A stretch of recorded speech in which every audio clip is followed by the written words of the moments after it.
Hey guys, Joe here. Thanks for checking out video number 2 of the 3-part series. Taking a look at some cool stuff in today's video. You and I are going to take a look at the very reasonably priced $320 Taurus TX 22 Compact.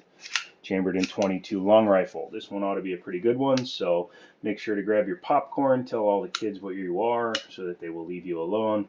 Buckle up and let's dive into this. This one is on loan from Liberty Arms, so make sure to get a hold of them and say, hey, we saw that with that there guy on the YouTubes and we want to pick one up, and they will hook you up. Obviously, you have to Google them because I can't link them, but Harrisonburg, Virginia, Liberty Arms, check them out.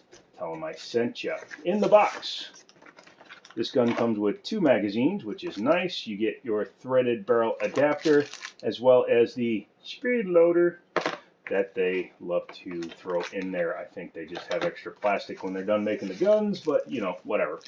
Again, $320 is a pretty damn reasonable price for a target pistol. What you guys think will be your opinion at the end of the video, and the word of the day will be at the end of the video, so make sure you stay tuned for that. Some Tauruses come in a plastic box, some do not. The TX22 lineup, unless you get the competition, all come in cardboard boxes. If that means they put the money into the gun, I'm all for it, so let's dive into it and check it out. If you're familiar with the full size, and I have had them on the channel, the full size is a 16-round 4.2 inch or 4.1 inch barreled 22 caliber semi-automatic pistol that pretty much solidified Taurus's advance into quality because it's one of the more reliable semi-automatic 22s on the market, and the competition with the 5.25 inch barrel and the mount for the optic on the barrel, beautiful. This is the compact version, taking a little bit from both of those firearms and putting them into one. Shorter barrel, 3.1 inches. However, they did modify it, lightened up the slide a lot so that they could allow you to mount an optic. Really quickly, when you have a 22 caliber slide, it needs to be lighter in order to reciprocate with what could be standard velocity ammunition. In order to do that, they took a lot of material out of it, and then they also made the rear optics cut. These are cut apparently, from what I can see, for 407, 507Ks, which is nice because that's a very light, it's like a 2.5 ounce, 3 ounce optic, and it should keep the gun from having cycling issues. Very good. Has a front sight that is Glock, same thing with the rear, so you can see there the rear sight is in back of the optics plate, making it very easy to put different stuff on there. I really like these guns. The ergonomics is great. This is kind of a Glock 19 style grip now. You can get your hand on it without it being overly sized. For comparison, this is my STK 100. Why does he keep using it? He's batch filming, plus when he spends his money on stuff, he needs to use them. So get subscribed, help me pay for stuff. But as you can see, the overall dimensions, it's very close to what a standard Glock 19 has, because this is a Glock 17 length, which is half-inch longer barrel and longer slide. Frame, pistol, words, sacrilegible. Hey! Has the same kind of almost shrouded mag release that the other gun does. The mag release is reversible, but it is not ambidextrous. However, the rear safeties are ambidextrous. Some people don't like them. The reason I like a rear safety like this is because it gives me some place to put my damn thumb. Being a 1911 shooter, I tend to ride any safety I see like it's the last train out of Dubai or China or France, whatever. Slide lock, slide release is not ambidextrous, and it is a little close to the safety, so I could see me riding both and preventing the gun from locking back. Obviously, the fix for that is to do this. I've seen a lot of shooters, because this is obviously your support hand holding the gun in position while this is your shooting hand, and they will ride on top of the opposite thumb. I have to start practicing that because it does look pretty damn effective. Has these really nice notches on both sides, place to put your finger so that you practice good trigger discipline, as well as having a place to push down if you need to. Acts kind of like a go pedal. Front and rear slide serration, being a 22, it's very light, easy to manipulate. That is awesome. does have, again, a threaded barrel with currently it has the small adapter on there that covers it, but you take that off and you can put the threaded barrel on it. Texturing, Taurus has always been good with their texturing. They again did the soft side here with no texturing, which is a little bit of a downer, but not bad. Even though it's a small gun, my hands get on it pretty easily. As you can see, it has one finger groove and it does work well for my hand. The magazine capacity is cut down to 13. However, this gun will accept the 16 rounders. They'll just stick out a little bit. But as you can see, I can get a full grip there. Plus, it's a 22, so let's face it, you're not going to be requiring something crazy. If you have the right adapter on for your rail, you can put your stream lights, O lights, etc. on here. This is a TLR 7A that's got the mount for my STK or Glock 17. So it's a little bit long, but it would work perfectly fine because, well, you know what? The bullet comes out above the light, doesn't go in.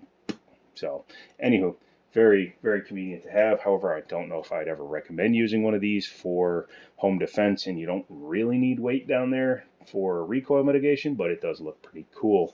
The optics plate up top appears to be, like I said, 507, 407, and it looks like it is pretty easy to change out. I do like that they fully opened up the ejection port here. The standard gun has one that's just that big. I think this is better for reliability, functionality, and probably helps reduce some of your stovepiping. Some 22s cannot be dry fired. That is not the case with the TX22. The manufacturer Taurus does say it is safe to do it. Obviously, don't go nuts and ham and just do it all the time, but this does have a pretty decent trigger. Pittman something trigger, I believe it's called. It was designed specifically for this firearm, because you can see what happens is it tilts and then pulls straight back. So you can see the front tilts down and then the trigger body moves back. So you can't just pull back, you have to pull down and then it comes back. Sorry, that was a very unexpected release of the firing pin. But yeah, very light. Reset is very, very short, very nice. We're not going to continuously pull them.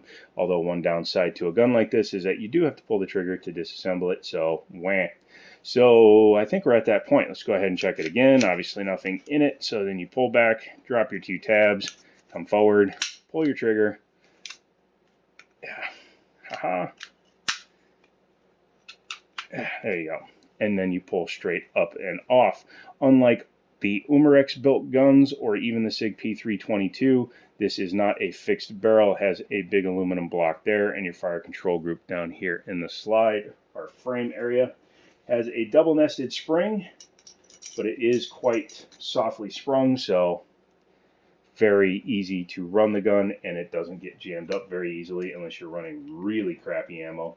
I would recommend a copper washed bullet. It's just easier on the gun. It also prevents lead buildup. As you can see, it has a very standard Browning locking action. It's much smaller, but it does have one. Short action. It just kind of locks into the block. Doesn't tilt, but it is short action. It just drops just enough. The whole thing drops to let the slide cycle. Being that it is an aluminum or aluminium slide, it does have a steel insert block for the chamber. That's all you need. Has a striker indicator back there. Actually, that is not a striker indicator. It is a fake indicator, so it's a fakinator. And I'm sorry I said that it was real. Flame me down in the comments. Today's word will be he lied. So that means today's word is actually two words. Reassembly is pretty easy. You just bring it back. Kind of like the